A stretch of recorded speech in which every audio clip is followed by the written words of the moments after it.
Paulo Betti, um dos nomes mais conhecidos do cinema, do teatro e da televisão brasileira. Paulista, de Sorocaba, é formado pela Escola de Artes Dramáticas da USP. Dirigiu e atuou em inúmeras peças teatrais e na televisão fez sucesso em várias novelas. Estreou no cinema, no filme Jogo Duro, de Hugo Giorgetti. De lá para cá, não parou mais. Atuou em quase 25 filmes.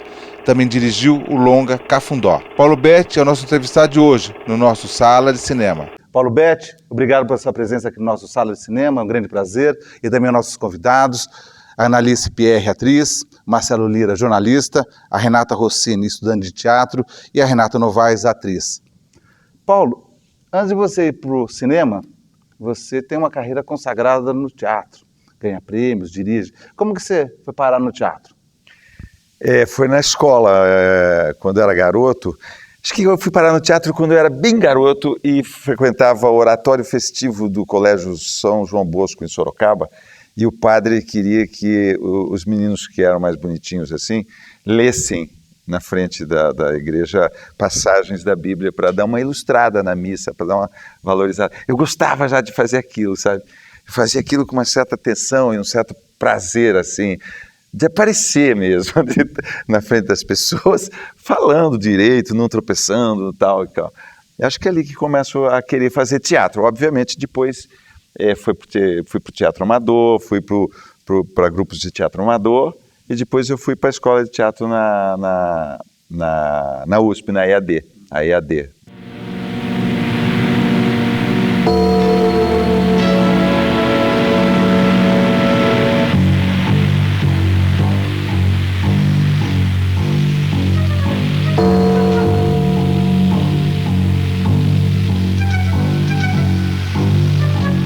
Paulo, você vai fazer com o Roberto Pires, grande diretor, aquele Césio 137, que é sobre aquele acidente em Goiânia. O filme foi maravilhoso de fazer porque o Roberto Pires era um diretor, não sei, eu acho que é um dos mais impressionantes assim, com quem eu já convivi, porque ele tinha uma humildade, assim, um diretor no set. Eu acho que o cinema proporciona um pouco uma certa exibição de poder ou da vaidade em si. O cinema, não é porque é a estrutura mais, vamos dizer, militar que eu já vi até hoje do trabalho, é o trabalho do cinema, né? O diretor que comanda tudo, que é o Deus do set, não sei o que tal e coisa. O Roberto Pires, ele movia a peça de Césio. A peça de Césio pesava uns 70, 80 quilos, e os assistentes, assim, tomando nota, e o Roberto, para mudar a cena, abaixava assim, pegava a peça de Césio para mudar. E ele era um cara frágil, magro, já estava razoavelmente idoso na época. E eu falava, gente, porra, tem um monte de... Você aí, rapaz, pega essa peça de Césio aí, bota para lá, porra. O Roberto fazia... Ele ia buscar gente com a Kombi, quando chega, ele que fazia o transporte. Não, o Roberto, e era um diretor maravilhoso, né?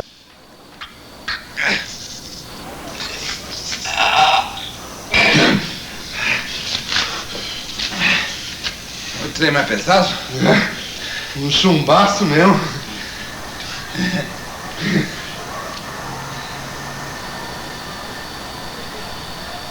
Vai apanhar carrinho. E teve pesquisa nesse filme? Teve pesquisa. Vamos falar disso. Sobre o Césio e tal. O Walter Carvalho é o fotógrafo desse filme. Né? Eu não pesquisei como ator muito, não. Nesse filme não tinha o que fazer muito como ator para... Tinha que saber o que acontecia. Eu frequentei muito ali o estúdio do Ciron Franco para entender o que tinha acontecido. O Ciron fez vários trabalhos maravilhosos. O Ciron liderou o movimento. O movimento de catar o lixo da hora que aconteceu o negócio, de esclarecer o que tinha acontecido.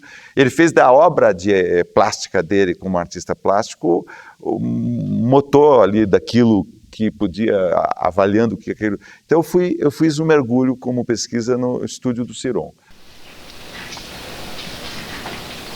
Ele tá assim desde domingo. O que é que você tem, meu filho? Que é isso no braço? Foi umas bolhas que apareceu. Precisa ir no médico. E por que ainda não foram? Aí ele não quer ir. Mas tem que ir.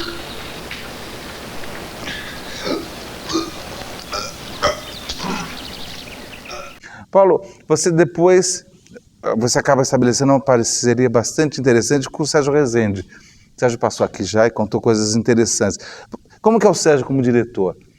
O Sérgio é um diretor que trabalha muito também dessa maneira que ele trabalha muito com a pesquisa também. Agora, ele trabalha com a pesquisa nem tanto com a gente, com os atores, ele trabalha para fazer os filmes, né?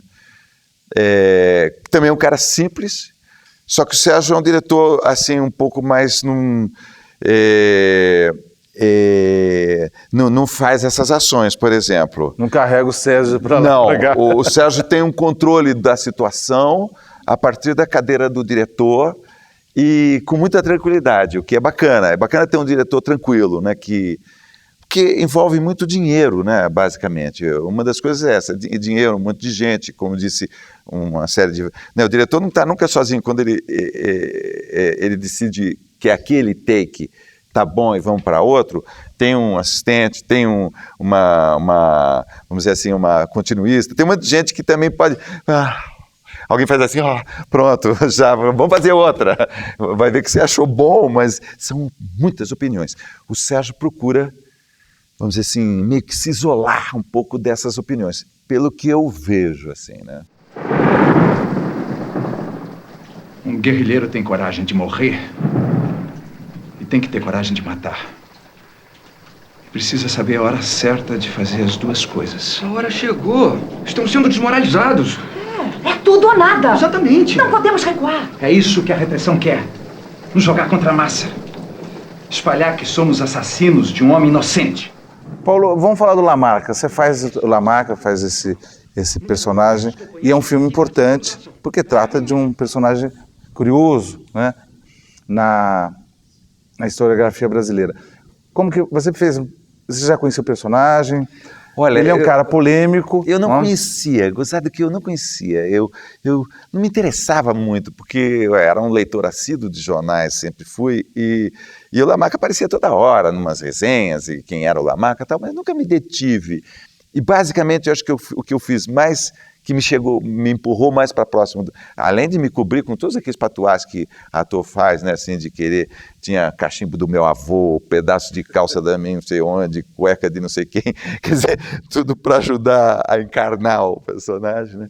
Mas basicamente foi a letra dele e o Guerra e Paz, o romance que eu tinha visto, que ele tinha lido, porque a mulher dele me mostrou uma foto linda, que ele está deitado numa cama de campanha do Exército, de pijaminha assim, e com um livro na mão assim, e é Guerra e Paz, do Tolstói.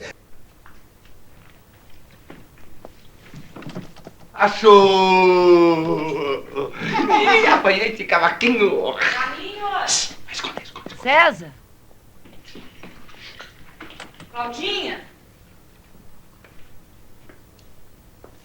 Ué, onde será que se meteu todo mundo? Paulo, o filme do Sérgio, ele é uma obra em aberto, né? Ele não defende a causa do Lamarca. Ele é uma obra em aberto para o espectador formar apesar de uma leve simpatia, ele deixa em aberto. No seu personagem, a construção dele, você acredita que tenha o feito para, assim, assumindo aquela causa? Eu fiz para valer, assim, eu me sentia... Quer dizer, eu não participei de luta armada, tive consciência política, mas não fiz parte de nenhum movimento político estudantil, não chegou muito, não fui cooptado por nenhuma facção daquelas que lutavam naquele momento, mas eu venho de uma família de lavradores, de camponeses, então tem toda uma coisa assim, do homem da terra, desses ideais assim socialistas, né, assim, realismo socialista, tudo, né. E então eu abracei o personagem como herói, assim, como um herói não, como um homem que estava acreditando que era aquilo mesmo que tinha que fazer e tinha que fazer aquilo. E achava que aquilo que era o certo, fazer, né? Naquele momento. Eu me dediquei, aí eu perdi peso. Você perdeu 15 quilos? Perdi 15 quilos, Eu perdi 15 quilos de uma forma até talvez muito rápida, porque como o filme não tinha muito dinheiro, porque tem isso, né? Foi um filme de, no máximo, $600 mil. Ou R$600 mil, eu acho. Não era real o dinheiro, mas era como se fosse hoje R$600 mil. Era um filme bastante pobre de orçamento para ser executado naquelas condições, viagens e não sei onde. Então, a gente começou a filmar Primeiro, ele magro, mas assim, eu soube, você vê que quando eu soube que eu ia filmar, estava em cartaz numa peça. Gordo? Não estava gordo, mas um mês depois nunca fui gordo, eu sou meio magro, sempre fui. Mas estava lá fazendo uma peça e um mês depois eu tinha que estar fazendo as últimas cenas do filme, que era onde o Lamarca estava lá no Nordeste, praticamente ele foi encontrado com 40 quilos, pesando 40 quilos, morrendo de fome. Dormindo ao relento, pobre pra caramba terrível. e ferrado lá, magro, né? Aí eu fiz um regime violento, estava começando a introduzir esse papo de ortomolecular, eu tinha um preparador que era o Chico Magaldi, que foi muito eficaz, o Chico, e assim, mergulhei nessa ginástica, tem momentos que eu apareço no filme, assim, que parece realmente você vê ele magro mesmo, assim, pegando água para beber numa poça d'água, uma coisa assim.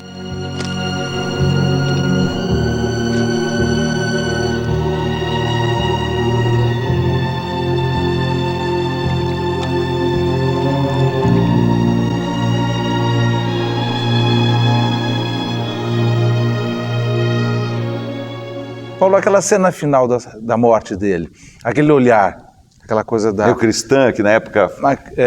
aquele olhar de se ver, parece a redenção, né? A morte desejada. Isso é uma viagem, né? Porque ali eu fiquei... parece a morte desejada, é isso mesmo. Ali eu fiquei muito ligado nas fotos que existiam sobre aquele momento. Porque a gente filmou Lamarca muito perto dos lugares onde as coisas aconteceram. Então tinha pedras ali no lugar onde ele morreu, que não é exatamente ali, porque tinha uma árvore grande que cortaram, e ia sair até um monumento ali, não sei se saiu um monumento ali. E cortaram, queimaram para não sobrar nem nada ali do que tinha acontecido. Mas tinha pedras ali, eu pegava as pedras e tal, mas tinham as fotos desse momento, né?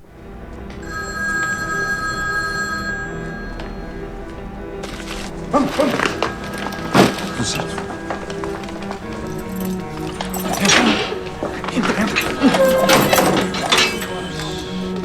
Todo mundo quieto aí dentro. Agora, como você repete o Lamarca nos Usuêndio, né? Também o Sérgio pediu para a gente fazer uma repetição de uma cena que é um assalto ao banco que há no Lamarca. Inclusive, naquele momento, o Sérgio coloca o Lamarca matando uma pessoa, né? Você fala que o filme é uma obra aberta. É que tinha algumas coisas que não dava para filmar ainda. Por exemplo, agora o caso da Yara Yavelberg, né? Ela está, as últimas revisões do caso dela dizem que ela não se suicidou. Ela não se suicidou.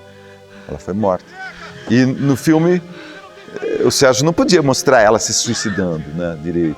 Mas deixou subentendido que ela tinha sugestão. Mas você vê, poderia ser desmentido agora. Pra você sair, eu vou arrombar aqui! Eu vou pegar essa puta na unha!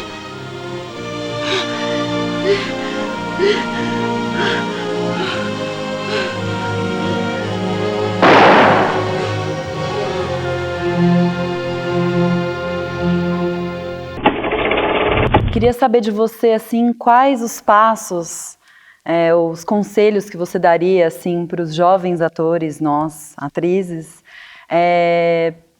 por onde começar, assim? Porque eu estudo há muitos anos e ainda estou em busca, não sei ainda se é só o teatro, se é TV, se é cinema, eu gosto dos três. E queria saber, assim, como a gente deve começar para ingressar na carreira mesmo, que é uma carreira muito difícil, né? Olha, eu acho que, assim, a coisa melhor que eu tive para mim foi o fato de ter feito uma escola e de ter um grupo. Eu acho que é gostoso, não sei, se você ficar esperando ser chamado por uma TV ou por alguma coisa, eu acho que se você quer se expressar, se você quer fazer, tem essa doideira de querer ser atriz, então deve ter coisas que você queira dizer. Peças que você queira interpretar, né? Textos, romances que você gostaria de transformar em peças. Eu acho que é isso que deve ser a motivação de você ser atriz. Eu acho que a motivação não é assim, eu quero ser famoso. Sim, seria maravilhoso se fosse, mas espera aí, faz de conta que eu não vou ser famoso. que não vai acontecer. Então, o que eu vou fazer? Eu vou fazer... transmitir alguma coisa para os outros, né? O que nós queremos fazer é transmitir para os outros coisas. Então, por exemplo, eu acho que você devia fazer um grupo, se juntar com algumas pessoas amigas suas, que também têm a mesma aspiração que você, e escolher uma peça, montar essa peça, né? Ensaiar essa peça. Mas tem que fazer... daí vão começar a aparecer os problemas. Eu sempre trabalhei em grupo, com um grupo. Até hoje, né? Sempre você precisa ter outras pessoas para trabalhar. Então, acho que o único conselho é esse. É um dos trabalhos meus que eu mais gosto. Que eu não era o protagonista era o Vilca, da Cláudia Abreu. E eu carregava a coisa lá no fundo.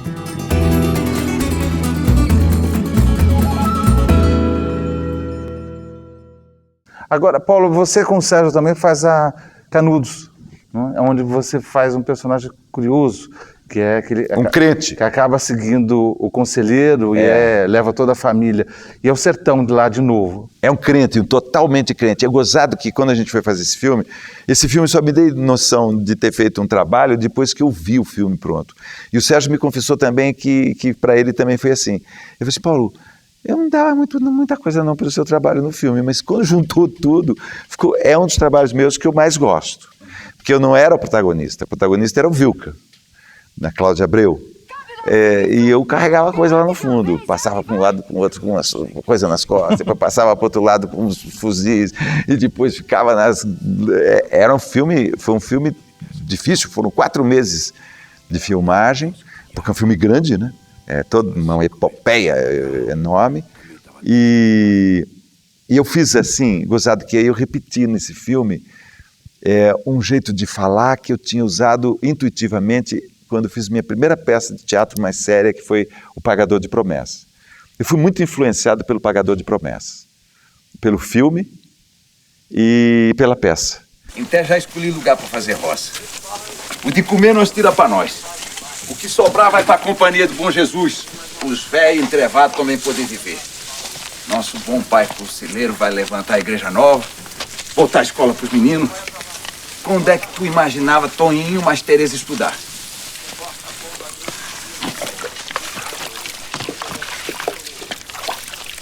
Faltava pouco para eu poder dizer que era um homem feliz. Ali, de novo, é uma questão de uma causa, né? A causa, no caso, a causa religiosa.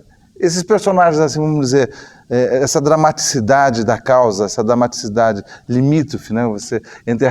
Entre a loucura e a entrega, isso te fascina na hora de um personagem? Esses personagens me fascinam porque fizeram parte da minha vida pessoal, né?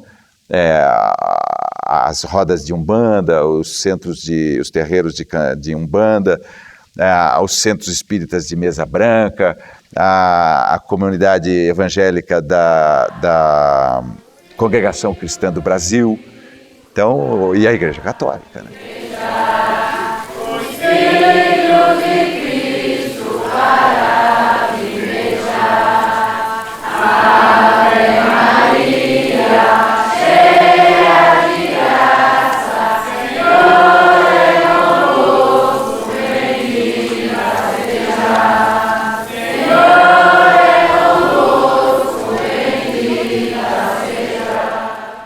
Paulo, você fez lá o Mauá, o Imperador e o Rei, que é outro filme do Sérgio Rezende. Já é um personagem mais certinho, louco, né? Mas mais certinho. Como que é interpretar um personagem assim, vamos dizer, capitalista? Acho que foi bom para eu poder fazer esse equilíbrio, né, com o Lamarca, né? Porque o personagem acaba te impregnando de alguma maneira, mesmo pelo olhar do outro, né? Se te vem de uma determinada forma, isso te influencia a ser aquilo que estão vendo. E as pessoas, às vezes, me confundiam. Eu nunca tive, assim, nem um pingo, um décimo da coragem que teve o Lamarca, né? A coragem física, né? Um homem que atirava, que corria, que fazia coisas. Um militar, né? Então, para mim foi legal, porque daí houve um equilíbrio, assim. Entrou um cara que era grana, negócios, business, empreendimentos e tal. Mas, ao mesmo tempo, tinha uma característica do Lamarca também, que era a obsessão, né? Um cara obsessivo, obstinado, que queria, que fazia, que Mauá. que era teimoso, né? Mas como não há verbas? Problemas políticos, Irineu. Há setores da burocracia nas mãos de pessoas insensíveis aos benefícios que você está trazendo para o nosso país. Mas como é que eu fico? Eu investi muito dinheiro nesse serviço, mais do que podia, mais do que devia. O Ed Morte. O Ed Morte é um personagem extremamente curioso, porque é uma comédia, né, acima de tudo. E é um xiste completo em cima dos detetives. Como que é a composição desse personagem? Eu me liguei muito no Chiquinho. Chiquinho Brandão. Chiquinho Brandão. Chiquinho Brandão, acho que tinha acabado, não sei, não tenho certeza, mas eu sempre fui muito influenciado pelo Chiquinho, porque eu dirigi o Chiquinho, porque o Chiquinho era uma personalidade muito forte, né? Artística muito forte. Um ator muito bem dotado, um cara divertido, que propunha sempre coisas, e nós tivemos uma relação muito profunda. O Chiquinho morou comigo, assim, na minha casa, durante um ano, quando ele foi para o Rio de Janeiro. Então tivemos uma relação muito intensa, próxima, né? Eu não sei se o Chiquinho tinha falecido recentemente ou não me lembro agora exato, mas eu me lembro que eu queria fazer um pouquinho sobre a influência do Chiquinho. Na verdade, eu estou procurando Silva. E por que veio procurar aqui? A mulher dele disse que ele trabalha aqui. Mas ela não lhe disse que ele desapareceu? Espera um pouco. Quem faz as perguntas aqui sou eu. Uma coisa. O que o Silva fazia na Delbono? O Ed Morte tinha uma certa gaiatice mesmo, que lembra o Chiquinho, né? O Chiquinho era divertido, ele contava piadas a todo momento, ele falava coisas hilárias, assim. Agora, a composição, quer dizer, vem em cima do Chiquinho. Mas e o restante? O restante tem aquela coisa meio canastrona do... Então, o canastrona aí é meio mesmo. do falso esperto, né? O falso esperto, assim. É o cara que acha que, né, tá fazendo mal e tá entregando. Tem momento que ele fala coisas assim, não vou dizer que estava no motel e tal, porque quer dizer, ele já contou que estava no motel. O cara que conta vantagem, que quer dar em cima logo das mulheres, que é o detetive que acha que daí acaba se envolvendo com travestis, porque não percebe, ele está sempre atrás. Era muito divertido. É um filme que cada vez mais fica mais interessante, né, gozado? É um filme que na época não foi tão... Não foi fracasso de público, até que fez um bom público. Acho que fez por volta de uns 250 mil espectadores, até mais. Tá bom. Mariano me prometeu que resolveria tudo se eu ficasse calada. E você não fez nada? Quando percebi que estava sendo usada, resolvi procurar alguém realmente profissional. Alguém que não me visse como objeto. Alguém que não quisesse se aproveitar do meu corpo. E quem você procurou, afinal? Ora, você, Ed. Ah, sim, claro. Agora, como que é a comédia pra você? Adoro comédia. Você navega melhor em comédia ou uma coisa mais dramática? Não, eu jogo bem não quer dizer que eu jogo bem nas duas. O doutor manda, né?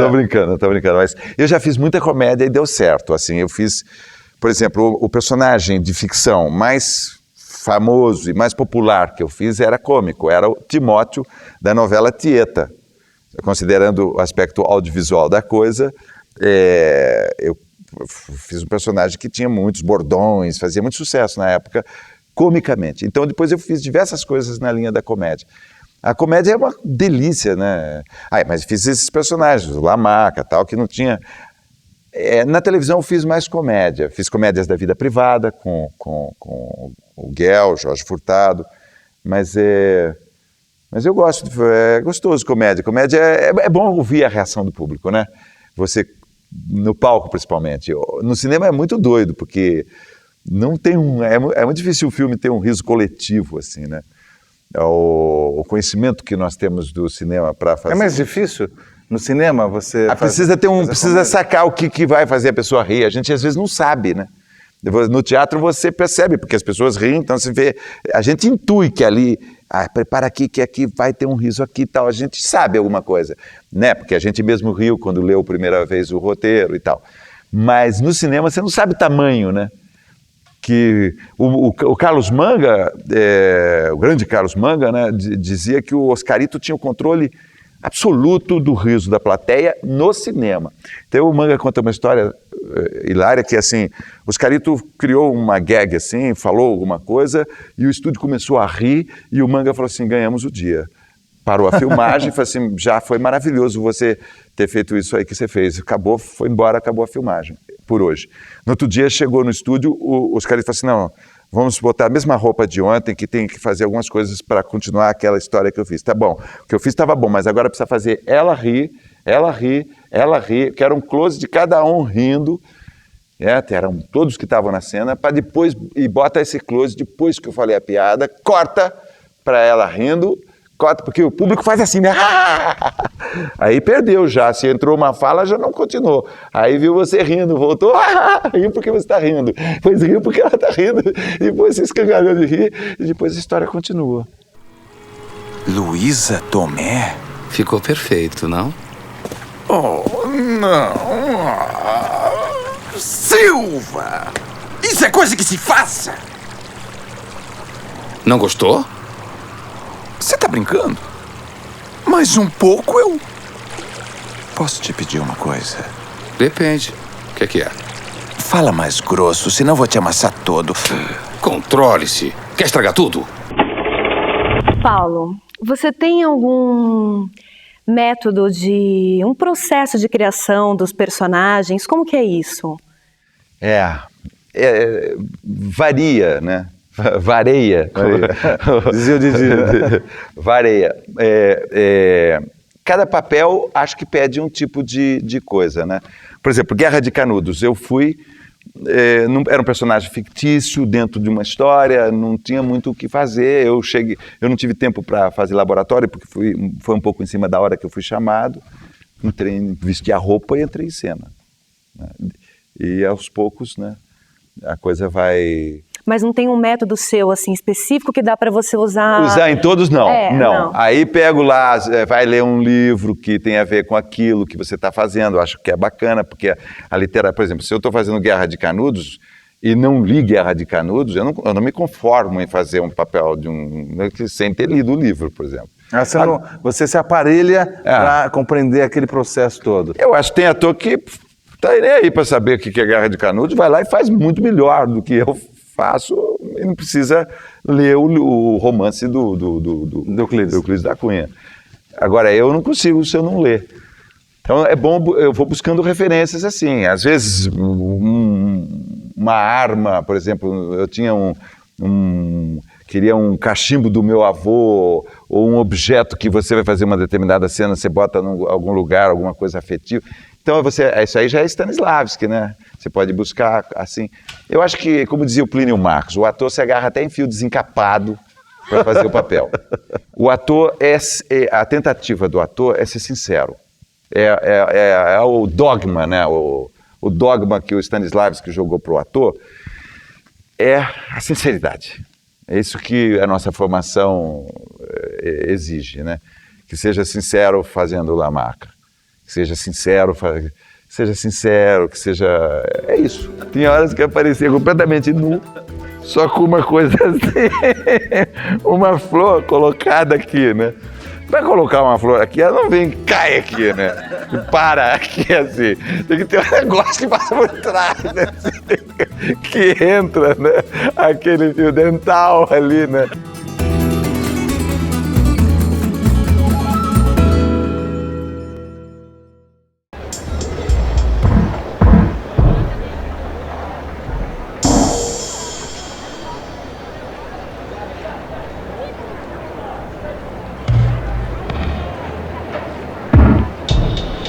Irracional. É irracional a alma do mundo. A criação é linguagem, sem sacanagem. Nada mais que linguagem. Paulo, você com o Clóvis Bueno co-dirige esse Cafundó, que é o seu longa. O que é co-dirigir um filme? Vamos falar. Olha, co-dirigir um filme é uma experiência complexa, né? Eu tenho uma grande amizade com o Clóvis e admiração pelo Clóvis. O Clóvis Bueno foi diretor de arte dos maiores alguns dos maiores filmes brasileiros. Um grande diretor de arte. É um grande diretor de arte, um homem que tem uma experiência muito grande nesse sentido.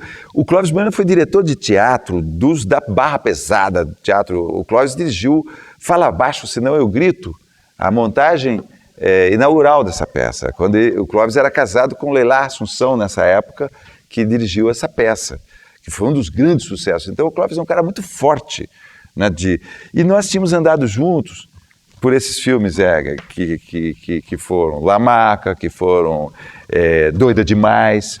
Nós andamos juntos pelo meio do mato, filmando e conversando e tal. E aí, meio que eu lancei a ideia, que já era uma ideia antiga minha, do Cafundó. O Cafundó, que era a história de um líder carismático lá de Sorocaba, em João de Camargo, meu guia espiritual, e que eu contei diversas vezes para o Clóvis, e em diversos momentos comecei a contar essa história para o Clóvis. E o Clóvis, pô, que bacana, e eu fui meio que envolvendo o Clóvis nessa história para a gente fazer o filme.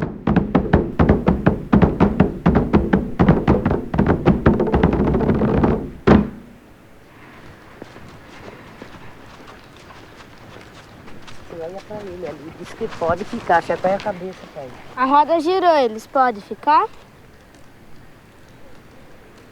Paulo, essa religiosidade do interior interessante que acaba refletindo muito nos seus trabalhos, né? Acaba sendo personagens que você interpreta navegam por essa, vamos dizer, esse misto dessa religiosidade, misto dessa entrega ao além, né? Porque minha mãe, quando abria uma porta assim, fazia um ruído, a porta abria, minha mãe falava assim, entre. Era de verdade, não era de brincadeira. Ela acreditava nisso? Ela acreditava, sempre tinha assim. E tinha pouca luz. O meu lugarzinho lá em Sorocaba o nosso bairro era um quilombo, né? Estou falando que tinha negada tocava tambor com um couro de gato e tal. Então era um quilombo mesmo. E tinha pouca luz, tinha todo esse universo das histórias. Minha avó era uma moça que veio menina da Itália, então ela tinha aquele universo do Ítalo Calvino, aquelas histórias de terror, contava os causos de terror. Os meus amigos não saíam de casa de noite, não queriam voltar para casa, porque tinham medo, né? Aquelas coisas de... Por exemplo, o lobisomem não era... o lobisomem era o vizinho do lado, que na noite anterior meu avô deu um tiro de garrucha e o cara pulou a cerca, caiu do outro lado berrando. E no outro dia minha avó foi ver o que era a tristicina do Giovanni. Giovanni, o que ele era? Era um homem que virava cachorro de noite, tomava tiro e no outro dia ficava com a perna... Quer dizer, isso tudo era real, não era como alguém contou. Era real. Isso enriquece. Né? Essa é a nossa história, né?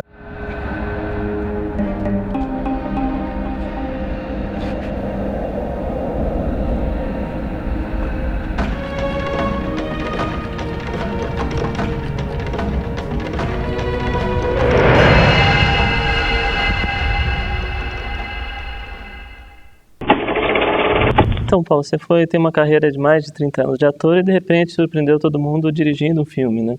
Queria saber de você se o trabalho de ator facilitou na hora de dirigir os atores, como é que você se sentiu do outro lado do balcão? Acho que facilita, sim. Facilita porque você compreende aquela pessoa que está ali e tenta não atrapalhá-la no processo dela. Quer dizer, se o cara não é diretor, ele não saca que... Às vezes o diretor vem, fala muito, e daí, te atrapalha, né? Você, dá licença, deixa eu tentar fazer, porque eu acho que eu sei aqui, é minha hora de chutar a bola pro gol, não é? O diretor deve mais ou menos que orientar você para você chegar e dar a sua colaboração, ouvir também a dele. Se você tiver numa linha completamente diferente da que ele está pensando, enquadrar você, mas a gente sabe como que a gente gosta de ser tratado, assim, o ator, o que é bacana para o ator poder fazer direito. Acho que ajuda bastante, sim.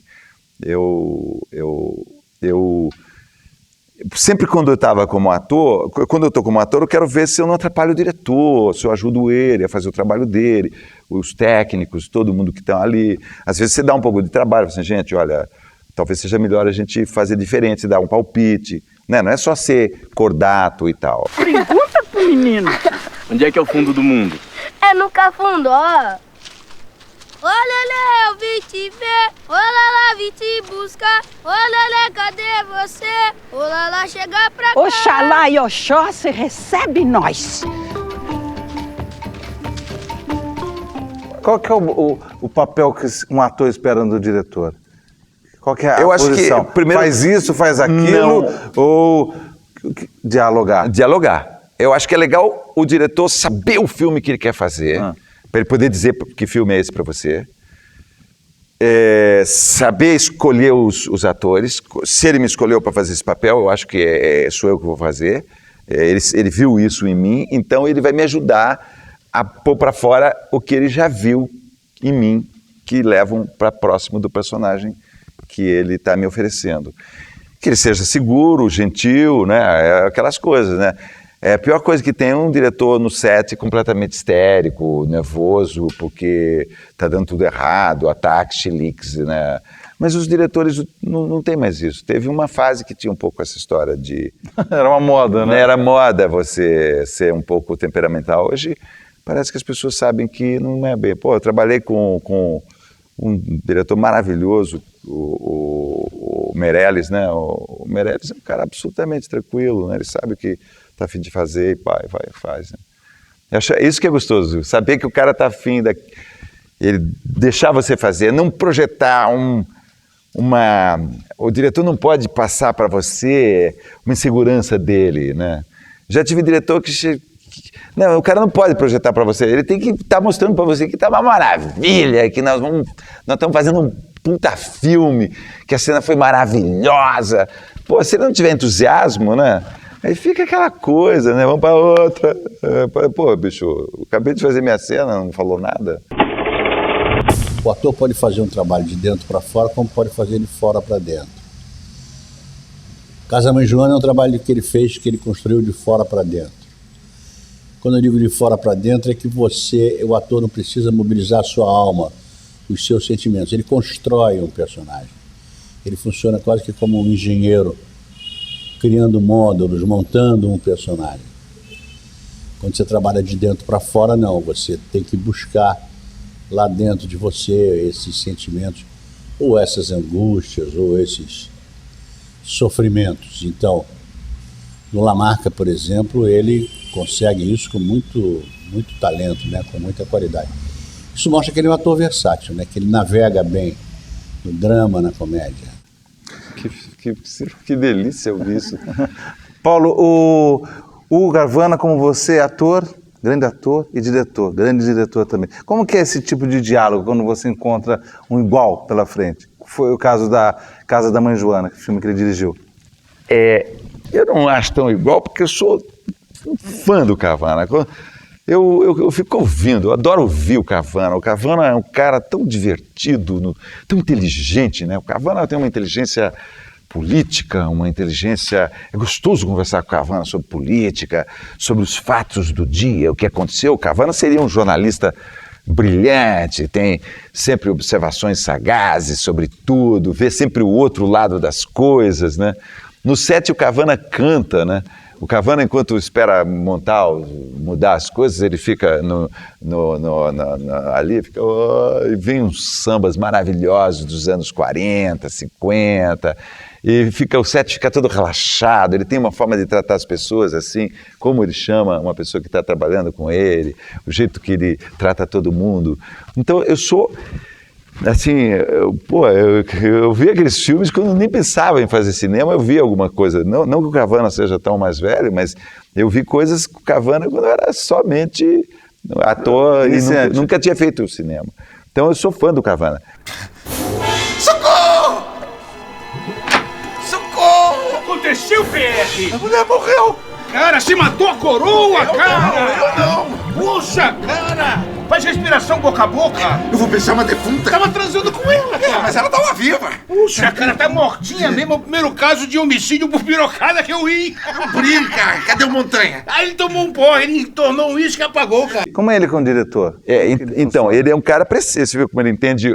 Ele não estava me pedindo... Eu fazia um garoto de programa, um coroa de programa no filme, que ficava sempre a fim de tomar logo tomava na hora errada o Viagra. Ele tomava Viagra e não rolava o lance, porque ia ter outro lance, ele tinha que vomitar. Era muito engraçado o personagem, porque era o Zé Vilca, que é demoníaco, né, como ator, né? O Zé Vilca é um ator, assim, que ele é muito provocante no set, né? Cavana, o Lauro Escorel, Antônio Pedro, que é um dos caras que veio do Teatro Oficina, Teatro de Arena, pô, crânio, assim, engraçadíssimo. E tinha o Pedro Cardoso, era um set muito doido, assim, né? Gente, Leopoldo, na verdade, Leopoldo não é joalheiro. Isso é só fachada para ele lavar o dinheiro dele. Leopoldo, na verdade, é um traficante, é um homem ruim. Leopoldo é mau. Leopoldo tem fama de não matar ninguém, mas faz sofrer. Então eu, se fosse vocês, ó, fugia, ficava atento que Leopoldo, ele vai atrás de vocês. Amigos, adoraria ficar, mas tem que ir embora. Arrivederci, ao see you later, au revoir. Seus babacas. Filho da puta! Filho da puta! E eu era o bofe. Eles me elegeram como o cara que eles iam botar para um anúncio no jornal para atender senhoras para poder pagar o aluguel do apartamento.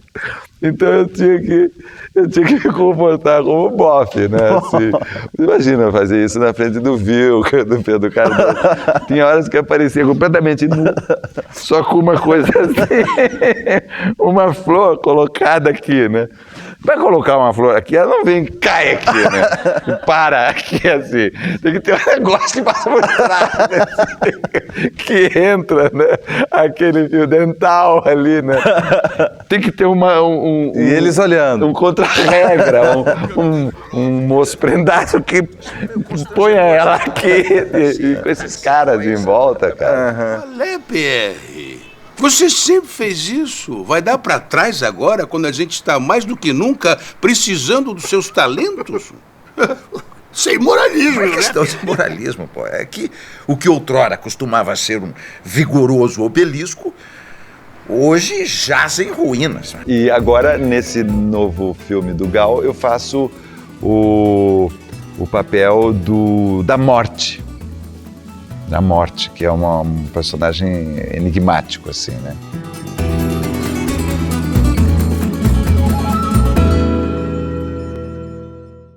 Paulo, você trabalha com o Luiz Alberto Abreu, o popular Gal, em 2 filmes, O Tapete Vermelho e o 12 Estrelas. E o Gal é um diretor de humor, é uma pessoa que navega nessa questão do humor muito bem. Vamos falar desses trabalhos. Então, num deles eu faço um caipira, né, que eu volto ali para minha praia, que é a história do caipira, e que é o Tapete Vermelho, que é a história do cara que procura, né, o filme do Mazzaropi, e eu sou o cara que dá um golpe no cara, é o mau caráter. Mazzaropi? Meu primo Mazzaropi? Vocês querem ver um filme do meu primo Mazzaropi? Como, senhor? Primo? O senhor é primo do homem? Minha mãe, que Deus a tenha, era prima dele.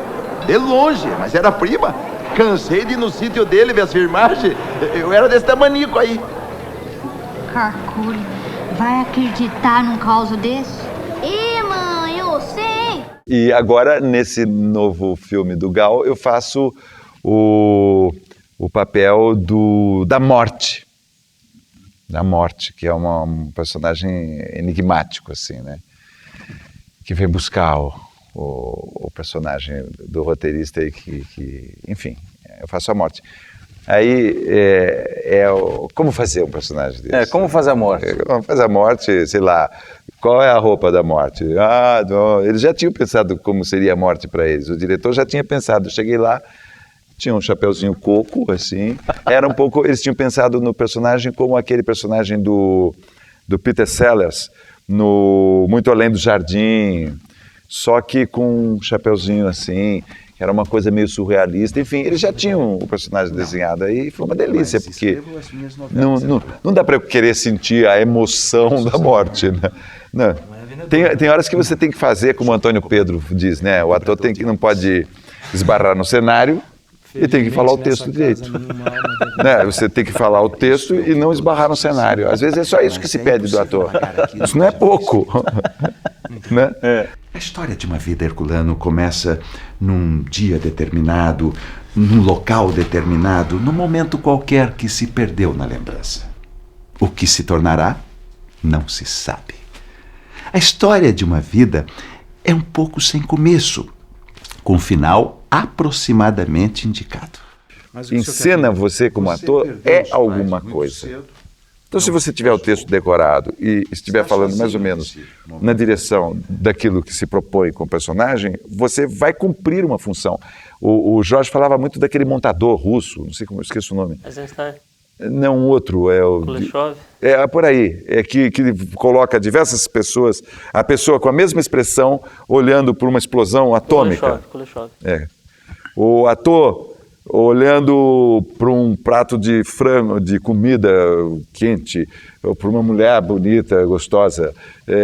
Na montagem usa a mesma expressão do ator e o espectador acredita que ele está pensando aquilo que a situação diz que ele está pensando. A mesma expressão serve para qualquer uma dessas outras coisas. Às vezes também a gente tem que confiar nisso, entende? Porque senão fica impossível, né? A morte. Imagina, eu passaria meses e não ia descobrir como que é, né? Você vai ter a chance de usar a sua força de vontade e transformar a sua vida. O trabalho na novela veio no momento exato. Mas tem uma coisa. Se você falhar, se você se perder na sua procura, vai encontrar a morte. E com ela, não tem chance. O que o senhor quer comigo, afinal? Eu vou te ajudar. Você vai me enxergar de outra maneira. Eu queria saber a sua opinião hoje. Como você vê o jovem ator, o pessoal que está começando, como você acha que deve ser, como você vê e o que você procura quando você dirige ou quando você vai assistir um espetáculo de gente nova? O que você procura e como você vê esse ator novo? Eu acho que os atores, que são atores mesmo, continuam com o mesmo DNA, né? Quer dizer, é aquela coisa, a vontade de aparecer, mas só aparecer sem motivação não vale. Então, personagem, pesquisa, história, coisa assim. Quer dizer, a vontade de aparecer, eu estou resumindo, mas é a forma de se expressar, né?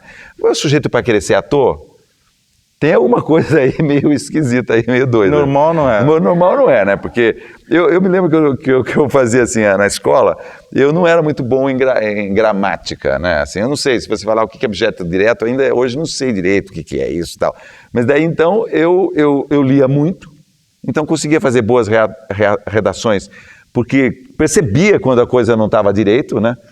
Quando estava escrevendo alguma coisa errada, percebia, porque lia pra caramba. E também declamava na frente da sala um poema enorme, o Juca Mulato, do Menotti Del Pica. A professora fala assim, pô, esse cara decorou o Juca Mulato inteiro, deixa eu dar um 10 para ele, por isso, e aí com o 7 que ele tinha tirado lá. Compensava. Mas eu acho que os atores continuam, tem belos jovens atores aparecendo a todo momento, né? A gente vê fenômenos de jovens atores, né? Não vou falar Celton, porque o Celton vai dizer, Paula, eu já não sou mais tão jovem. Agora, essa questão da celebridade pela celebridade, essa questão que as pessoas criticam dos modelos, esses Big Brothers, você acha que contamina? Eu acho que os caras sempre teve isso, né? Porque para a televisão, digamos, ou né, para o cinema gosta de pessoas bonitas, né? Pô, não é à toa que, né? Sei lá, Elizabeth Taylor, não sei, nunca, é difícil. Tem uns bons feios, mas tem que ser muito bom ator, né? Mas, enfim, houve sempre essa fascinação pela beleza e tal. Mas eu acho que as pessoas vão, aos poucos, elas vão, vamos dizer, alguns se transformam em bons atores e fazem carreira. Eu acho a Grazi Mazzaferra uma graça, né? Eu acho que ela faz bem, ela vai ser uma atriz. Ela já é uma atriz, né? E ela, de repente, veio do Big Brother. Ainda bem que a gente está indo embora. Indo embora ou fugindo?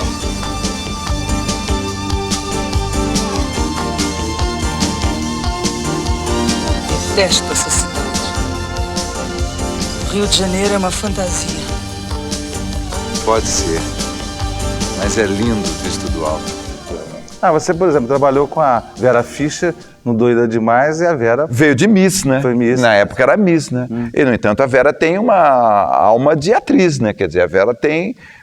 Ela é uma atriz, óbvio, né? Então tem diversos canais de onde vêm as pessoas. Tem aquela pessoa que vem, como diríamos, certo, do lugar certo, faz teatro, faz escola, faz teatro amador.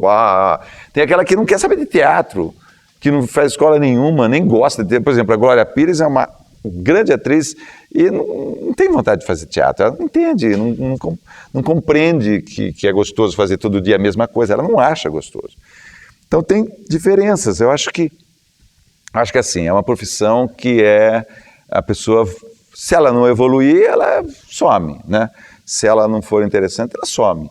Agora, como ela aparece, pode vir de qualquer lugar, né? A Letícia Spiller, por exemplo, era Paquita, né? E de repente é uma atriz super legal. As entradas são várias, né? Teu coração bate calmo, parece música. Estamos no mato sem cachorro, dona Letícia.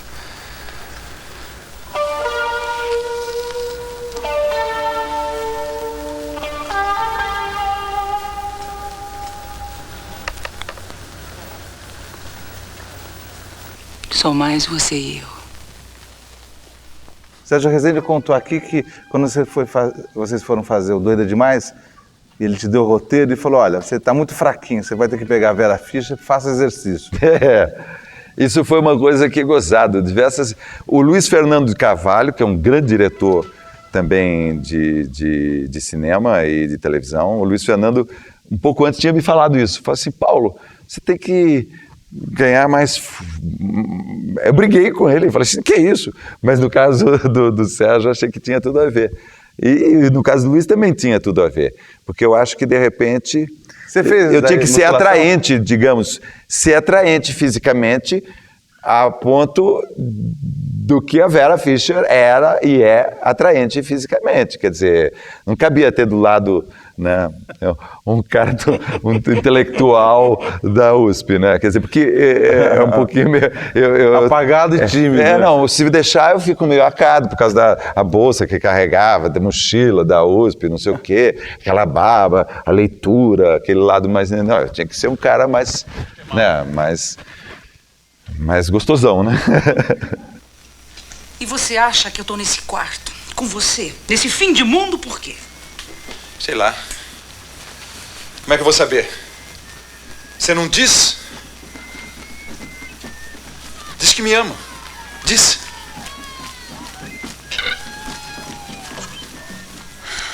A gente já tem tão pouco tempo, não vamos desperdiçar, não é? Tá vendo? Não diz. Eu perdi a confiança em você, Letícia. Sei lá que cagada você aprontou no Rio. Tá me achando com cara de otário? Veio comigo assim de repente por quê? Paulo Betti, obrigado pela sua presença, sua entrevista aqui no nosso Sala de Cinema. Foi um grande prazer. Eu que agradeço, muito obrigado. E agradeço também aos nossos convidados, Marcelo Lira, Annalise Pierre, a Renata Rossini e a Renata Novaes. Até o nosso próximo Sala de Cinema, com outras histórias e grandes personagens do cinema brasileiro. Até lá.